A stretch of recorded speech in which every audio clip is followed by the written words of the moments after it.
चलो आज हम पढ़ने वाले हैं अपने सेकेंड चैप्टर का लास्ट वाला टॉपिक है एक, ठीक है। वो क्या है, जिसके अंदर हम पढ़ेंगे viruses, viroids, prions and lichens. इसमें फंजाई तक का तो हम पढ़ चुके हैं सारा, ठीक है। तुम्हें ध्यान दिया होगा जो हमने R.H. विटेकर की क्लासिफिकेशन पढ़ी 5 किंगडम, क्या वहाँ पर कहीं हमने वायरस का नाम देखा? नहीं।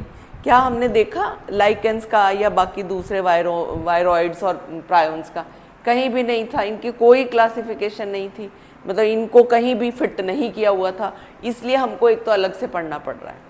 क्यों नहीं था, एक तो ये जान लो, because they are a cellular organism. इसमें उस तरह से जितने हमने पढ़े ना, कोई सेल्यूलर, कोई इस तरह से सारे ऑर्गेनेलिस प्रेजेंट नहीं है जो एक इंडिपेंडेंट सेल की तरह अपना जीवन गुजार सके, ठीक है। तो ये क्या है, there is no mention of these organisms in Whittaker's 5 kingdom classification. आपको ये क्वेश्चन ऐसे भी पूछ सकते हैं, mention the organism which are not mentioned in Whittaker's classification. तो आप इन सब के नाम बता दोगे, right. Then what are viruses, एक एक करके पढ़ेंगे हम चारों के बारे में। Viruses, these are not considered truly living and they are placed at the border line of living and non living। ना लिविंग ना नॉन लिविंग, इसका क्या मतलब है भाई? ये तो थोड़ा अजीब सा लग रहा है सुनने में, ये अजीब सा लग रहा है। देखो, ये नॉन सेल्यूलर ऑर्गेनिजम्स हैं, सेल की तरह नहीं है। जैसे हम सेल पढ़े, सेल के अंदर न्यूक्लियस है, सेल के अंदर माइटोकॉन्ड्रिया है, सेल के अंदर क्लोरोप्लास्ट है या और दूसरे ऑर्गेनेली हैं, बट इसमें नहीं है ऐसा। नॉन सेलर, ये बच्चों ध्यान रहे, these are non cellular organisms because they are characterised by having an inert crystalline structure outside living cell. जैसे लिविंग, जैसे नॉन लिविंग सब्सटेंसेस नहीं होते क्रिस्टल की तरह, क्रिस्टल की तरह इनको क्रिस्टल बना सकते हैं, इसीलिए इनको क्या बोल देंगे हम, नॉन लिविंग है। Because they can be crystallised, because they are non-cellular, that is why these are called as non-living organism। non-living बोल सकते हैं इनको, right। after entering living organisms they use the machinery of host cell to replicate।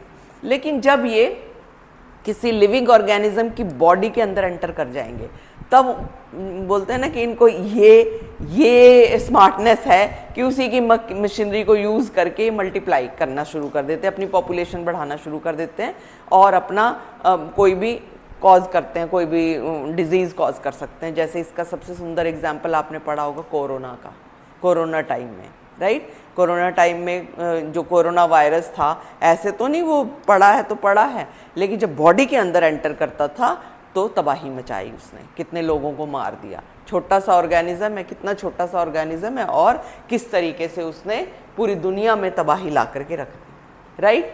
तो अब हम इसकी history के बारे में जानेंगे। समझ में आया? इसमें से एक तो यही पता होना चाहिए कि ये लिविंग क्यों है और लिविंग क्यों कंसिडर किया जाता है, नॉन लिविंग क्यों।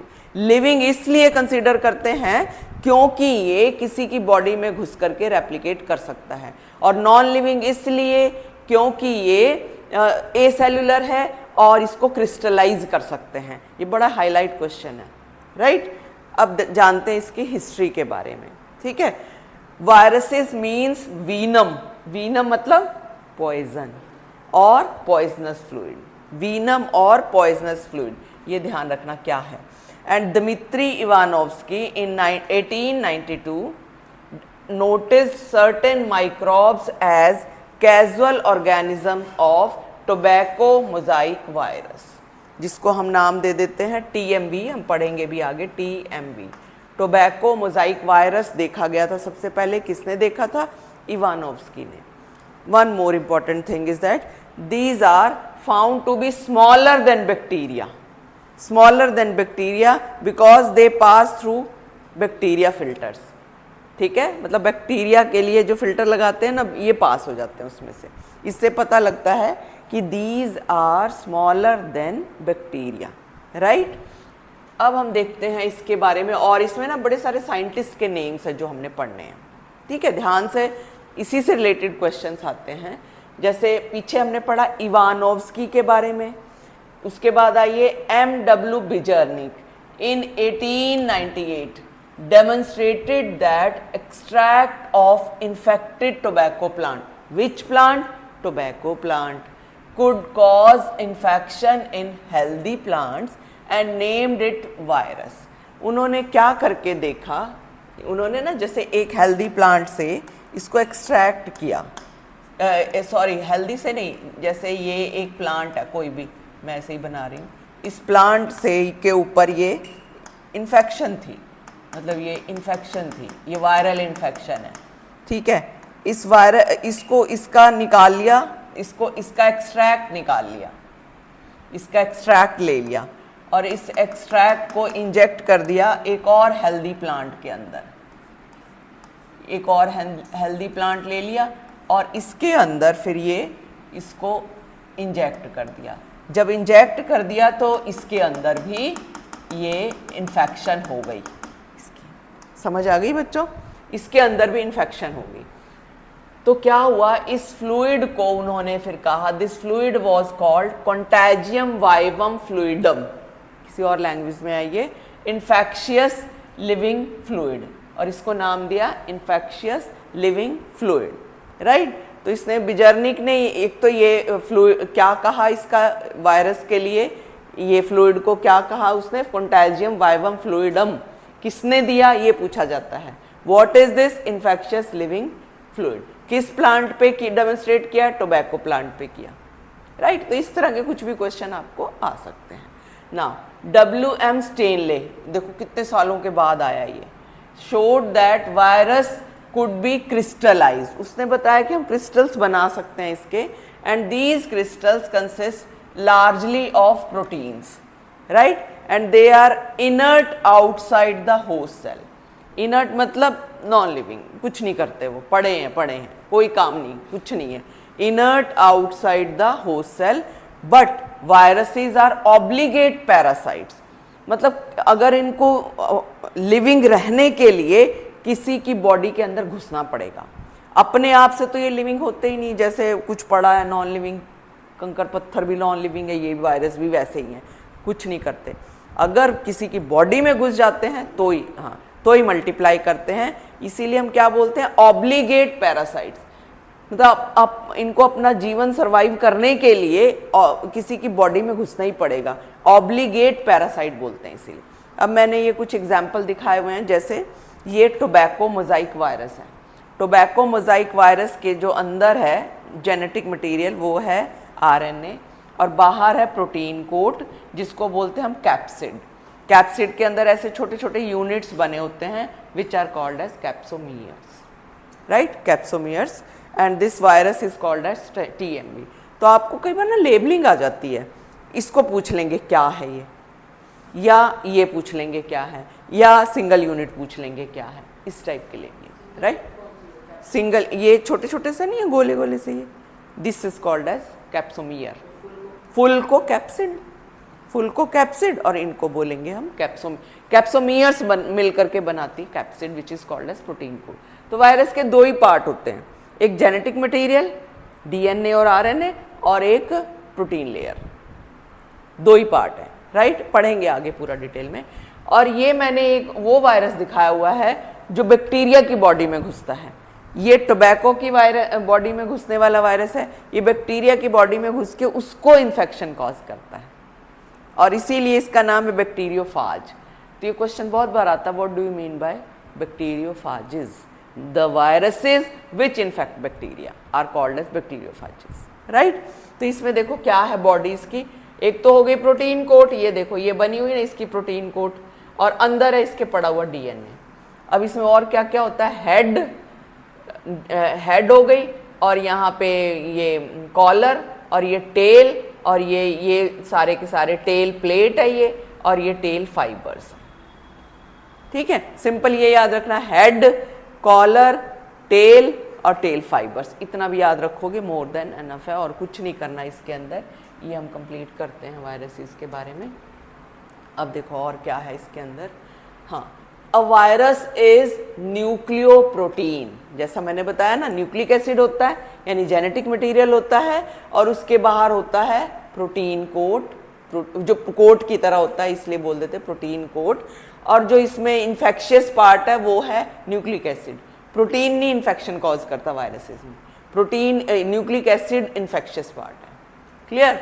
अब इसमें देखो ये मैंने दिखाया हुआ है तुम्हें, ये प्रोटीन कोट है और ये जेनेटिक मटेरियल है, राइट। और इसके अंदर ये आके बैक्टीरिया के अंदर, बैक्टीरिया को जब इन्फेक्ट करता है तो ये जेनेटिक मटेरियल इसकी बॉडी में एंटर करता है, प्रोटीन कोट एंटर नहीं करती।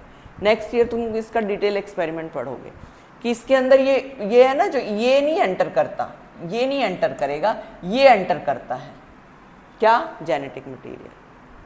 ठीक है, जेनेटिक मटेरियल एंटर करेगा।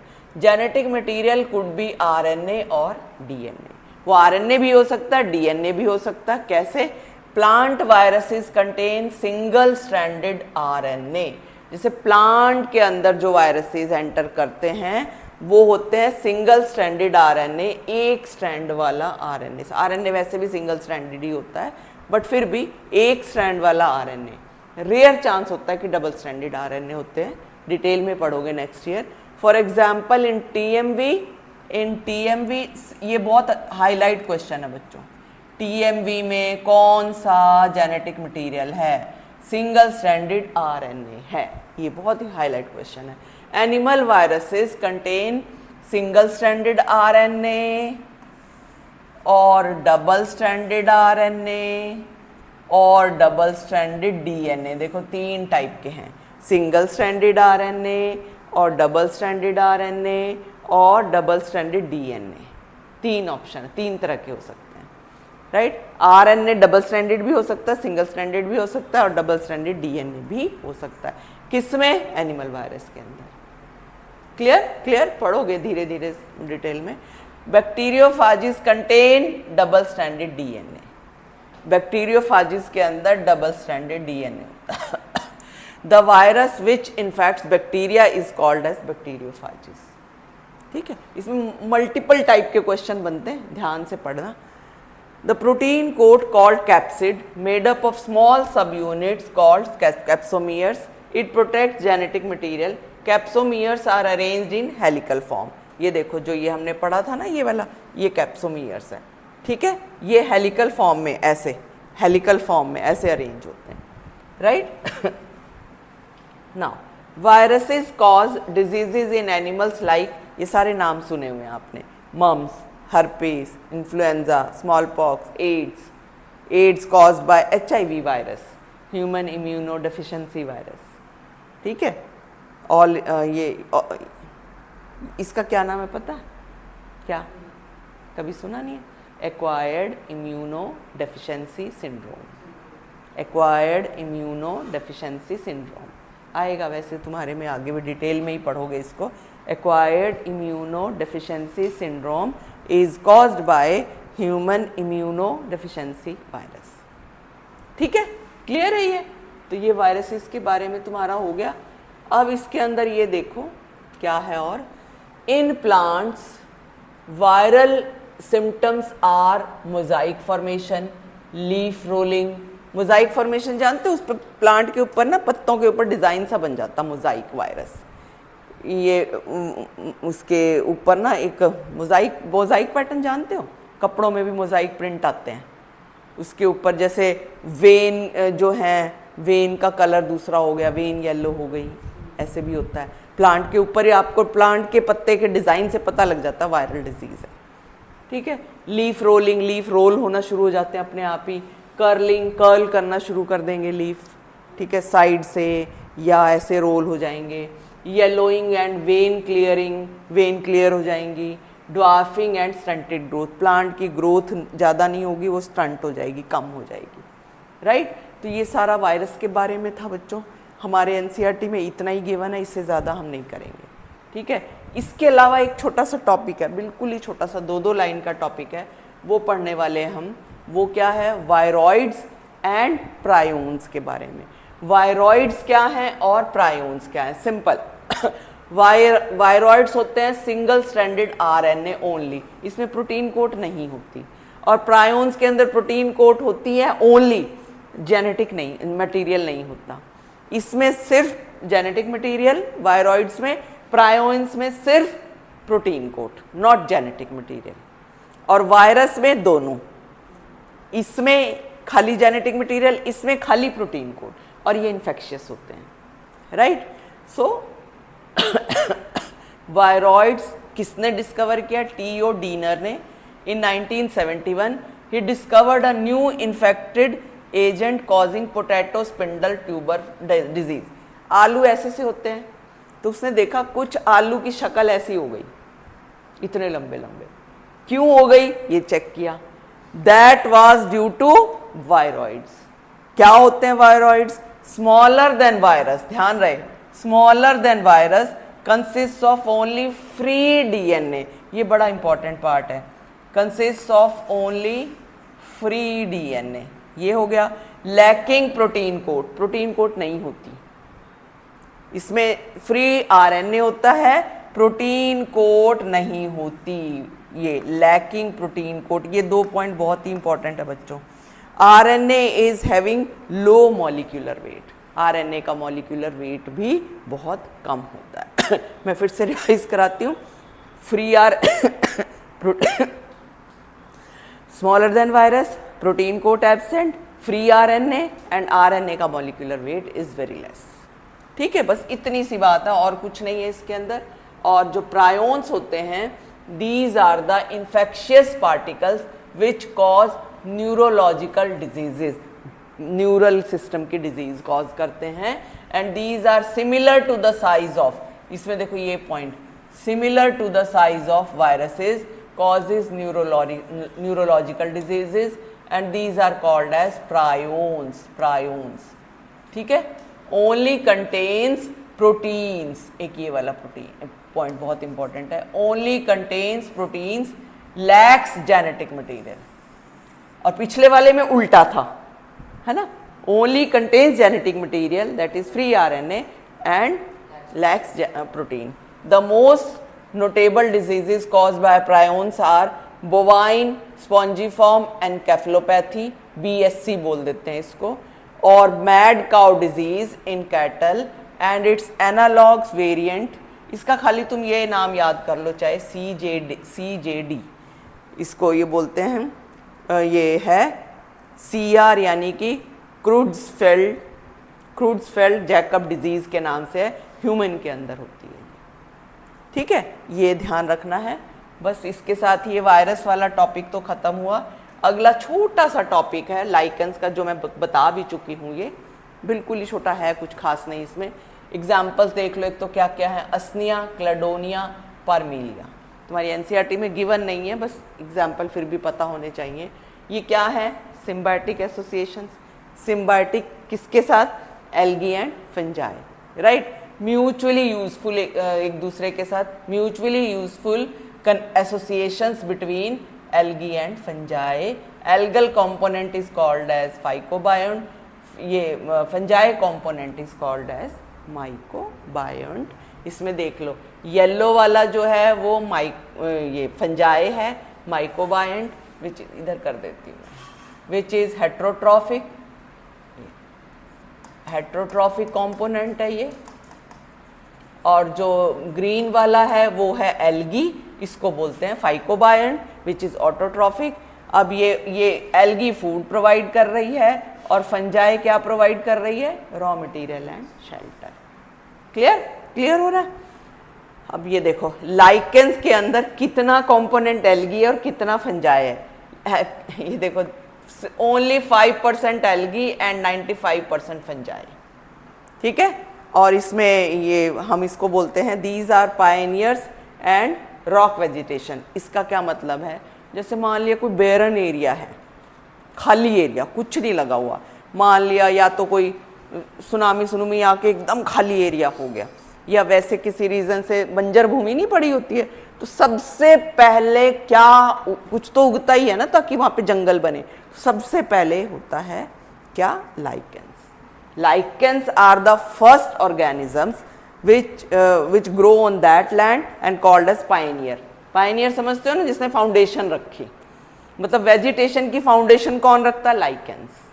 समझ आया ये वाला पॉइंट? वेजिटेशन की फाउंडेशन कौन रखता है? Lichens. And these are good pollution indicator. मतलब जहां पर बिल्कुल भी पॉल्यूशन नहीं है वहां ग्रो करते हैं।